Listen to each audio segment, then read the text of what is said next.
It was a beautiful day when I decided to start my guitar learning journey. As a music lover, I have always wanted to learn how to play an instrument, and the guitar has always been my favorite. However, as a beginner, I did not want to invest a lot of money in a new instrument, so I decided to look for a used guitar in good condition. After some searching in Craigslist, I finally found a seller who was offering a great deal on a used acoustic guitar. The seller seemed trustworthy, and after some negotiation, we agreed on a price.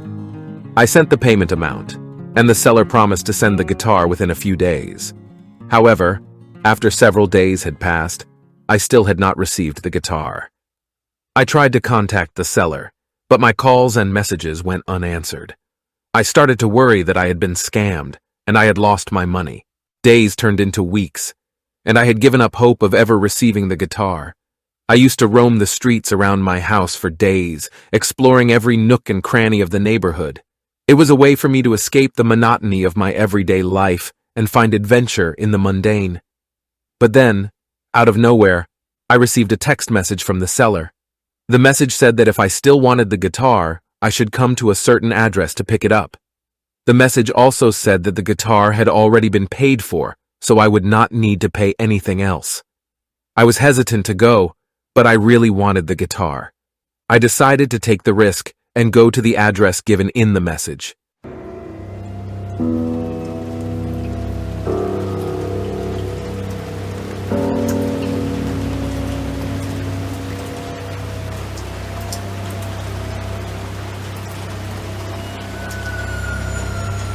The address turned out to be an abandoned hotel on the outskirts of town. The hotel was old and decrepit, with broken windows and overgrown weeds. The building was even more decrepit than I had imagined, and I hesitated for a moment before entering. I hesitated for a moment, wondering if it was safe to go inside. But my desire for the guitar overpowered my fear, and I entered the hotel. The inside was dark and musty, with cobwebs and dust covering everything. I made my way through the empty halls, following the directions given to me in the message.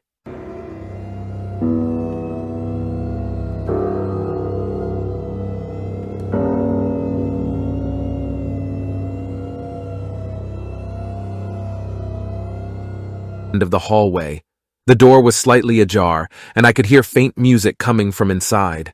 I pushed the door open and stepped inside. The room was dark, with only a few rays of sunlight filtering through the broken windows. In the center of the room was a guitar case, and next to it was a note. The note read, "Congratulations on finding me. You have shown great persistence and courage. I have left you a gift, but you must earn it. Play me a song, and if it's good enough, the gift is yours." I was confused and a little scared, but I picked up the guitar and began to play.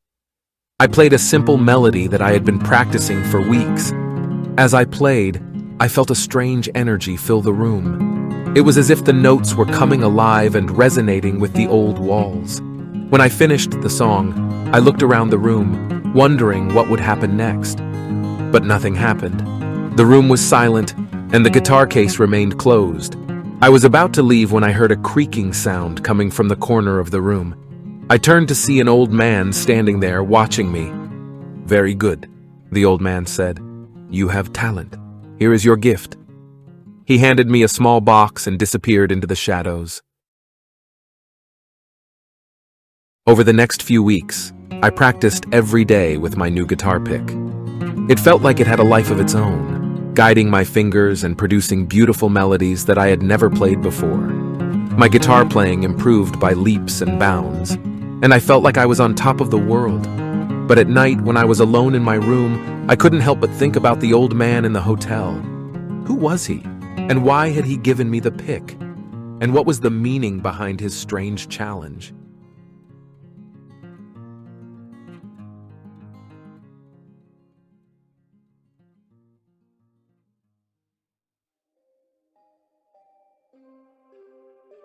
As my partner and I started our search for a one-bedroom apartment in a safe neighborhood with easy access to public transportation, we quickly realized that our budget was more limited than we had anticipated.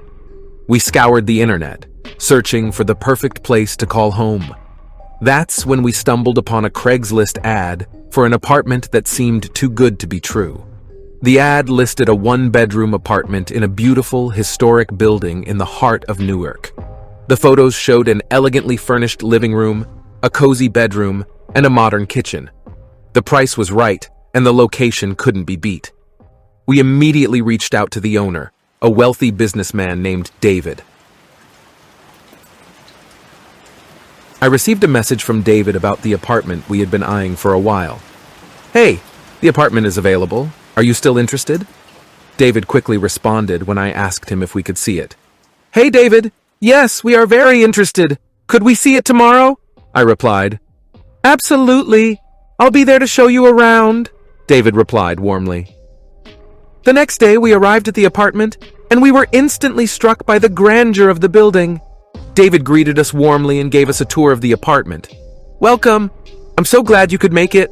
Come on in," David said, inviting us inside. The living room was spacious, and the bedroom had a beautiful view of the city. "Wow, this is amazing," I said, looking out of the window. "The kitchen is modern and well-equipped, and the bathroom is spotless," David said, showing us around. David seemed kind and generous, and we felt grateful for the opportunity to rent such a beautiful apartment at such a reasonable price. "Thank you so much, David. This is perfect," my partner said, smiling. "We'll take it. Where do we sign?" I asked eagerly. "Right here," David said, pulling out the lease. Excitedly, we signed the lease on the spot, and David handed us the keys. "Congratulations, it's all yours. You can start moving in tomorrow," David said. "Thank you so much, David. We're really grateful for this," I said, shaking his hand. "It's my pleasure. I hope you'll enjoy living here," David said warmly.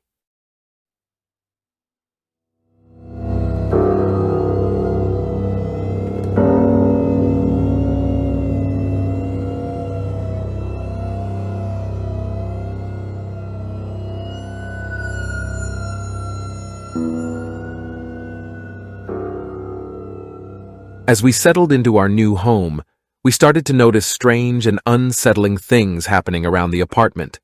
The first sign was a faint tapping noise that seemed to come from the walls. At first, we thought it was just a minor annoyance, but as the days went on, the tapping grew louder and more persistent.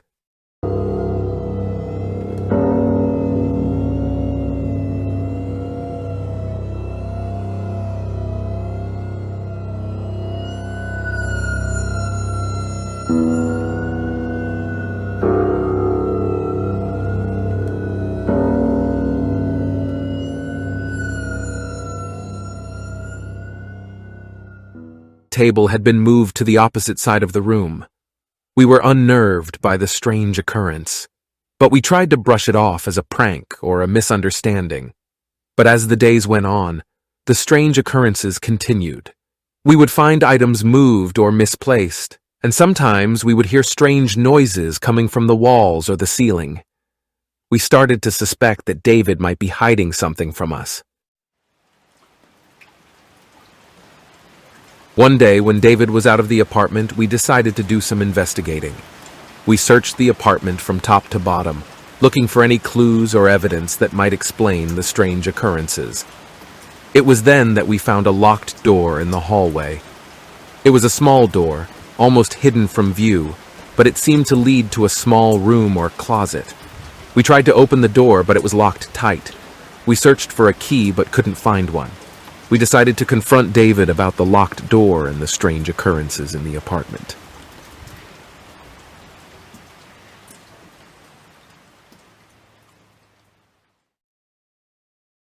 As soon as David finally decided to tell us the truth about the locked room, we felt relieved. However, as he spoke, we couldn't help but notice that his explanation wasn't entirely coherent.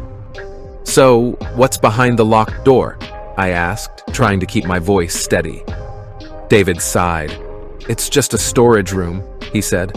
"I didn't think it was worth mentioning before." "But why is it locked?" my roommate asked, her eyebrows furrowed. David hesitated before answering. "Just to keep things organized, I suppose. Look, there's nothing to worry about. I'll give you the key, and you can use it however you want." As we walked away, my roommate turned to me and whispered, "That was weird, right? Why would he lock a storage room and not mention it?" I nodded in agreement, feeling uneasy about the whole thing, and the strange occurrences in the apartment only added to our suspicions. "I installed a state-of-the-art security system to keep you safe," David explained. "It'll trigger alarms and movements if anything suspicious happens." "But you never told us about it before," I pointed out. David shrugged. "I guess I forgot. Don't worry, it's all under control." Despite the inconsistencies in his story, we chose to deceive ourselves and accepted David's explanation. We didn't want to lose the apartment and trusted him enough to give him the benefit of the doubt. But as the days went by, the strange occurrences in the apartment continued, and we couldn't shake the feeling that something wasn't right. We continued to live in the apartment, but we were always on edge, always waiting for the next strange occurrence to happen. In the end, we decided that it was time to move on. We never did find out the full truth about what was going on in the apartment, but we knew that we couldn't live in a place where we felt unsafe and unsure. We moved out and started our search for a new home, one that we could truly call our own.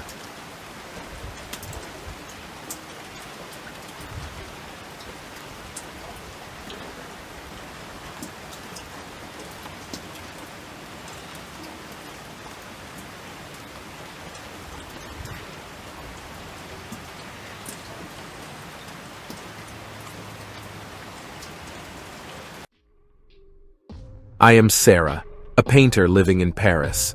I had a pressing deadline to deliver 2 half-finished paintings to the gallery for an auction at the end of the month. Everything was going smoothly until the air conditioning system in my apartment malfunctioned, leaving me suffocating in the stifling heat. Desperate to find a quick solution, I turned to Craigslist for help. Among the listings, I stumbled upon a guy named Hugo, who offered his services at unbelievably low rates. The prospect of saving money enticed me, so I called him up and explained the issue with my system. He promptly responded, assuring me that he could fix it. We scheduled an appointment, but the time he insisted on coming seemed rather peculiar to me. He insisted on arriving at 6:30 a.m. on a Sunday. Early mornings were akin to hell for me, as I typically worked late into the night. However, the suffocating conditions forced me to accept the appointment at this inconvenient hour. On a Sunday morning, Hugo arrived at around 6:40 a.m., slightly behind schedule. I was in that half-awake, half-asleep state when we briefly discussed the problem. To be honest, I felt a tad uneasy about letting this stranger into my home, especially since I lived alone. Yet, I reasoned that everything would probably be fine. After a few moments of awkward silence, he got down to work, while I sought his permission to retreat to my bedroom and catch up on an hour's sleep, exhausted from a late-night painting session. Entering my bedroom, I expected some peace and quiet. However, Hugo seemed determined to ensure I remained sleepless. He intermittently made strange noises, almost as if with the intention to unsettle me. I dismissed it as paranoia and tried to ignore my growing discomfort. After a while, I returned to the main room, only to find that he had ceased working. Then, from the corner of my eye, I noticed his head peeking at me. This was becoming unbearable. When Hugo finally completed the task, I handed him the payment, bid him a courteous farewell, and eagerly ushered him out the door. He, however, insisted on giving me a hug before leaving. Grateful for his departure, I sighed with relief, looking forward to the peaceful rest that awaited me. During the day, as I finished my unfinished artwork, I felt relaxed and at ease. Suddenly, I heard the door creaking open behind me. I knew I wasn't imagining things, so I quickly turned off the TV and strained my ears to listen more closely.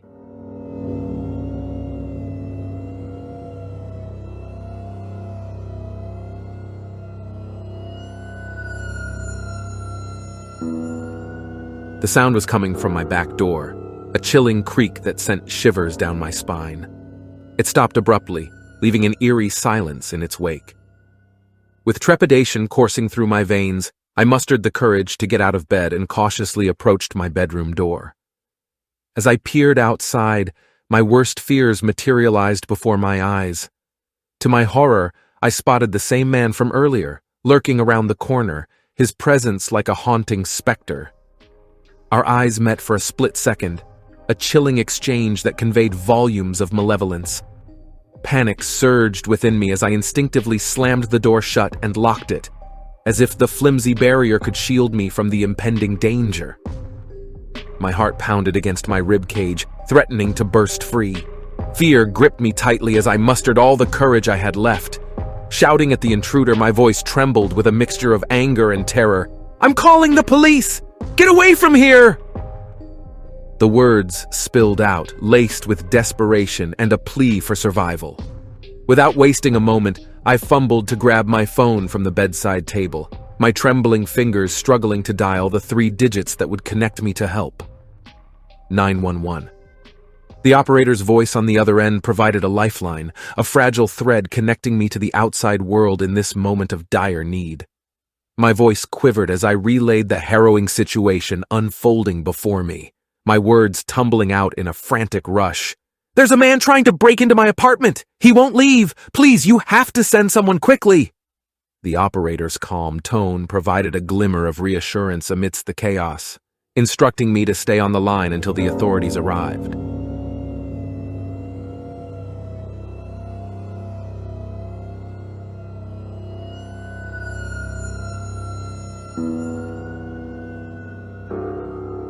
Break it down. The noise continued for what felt like an eternity before abruptly ceasing. I could hear him walking away, but it wasn't until 30 seconds later that his presence became evident once more. He rushed back to the door, violently shaking the handle and relentlessly knocking. The door seemed to strain against its hinges, threatening to give way.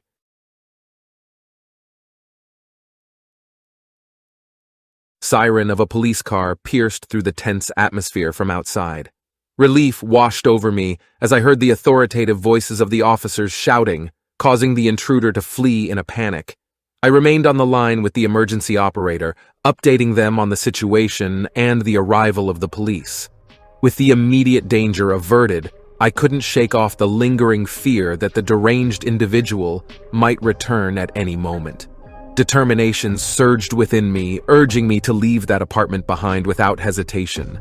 It felt as though everything had been tainted, my sense of peace shattered by this terrifying encounter. I swiftly gathered my essentials, not sparing a second glance at the unfinished paintings or the chaos left in the wake of the intruder's rampage. The prospect of finding safety elsewhere became my priority. With trembling hands, I locked the door behind me, ensuring that no trace of that nightmarish intrusion would haunt me any longer.